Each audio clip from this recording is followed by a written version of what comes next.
episode ko din. Kasi maganda yung sayaw. Oo, Nice. Kasama natin sa AC. Tsaka yung nasa sahig ka lang, tinitingnan ka lang namin. Grabe yung episode ni Libby, talagang ano yun eh, full prod. Oo nga. Walang double-double yun. Meron yung ano, Diba? so, Nag-rehearsal pa sila before. ikaw ba ano siya?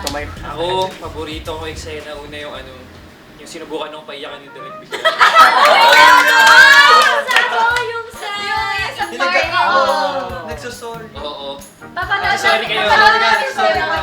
Yun yung kay Mr. Rodente yung... Sinudyos mo kasi.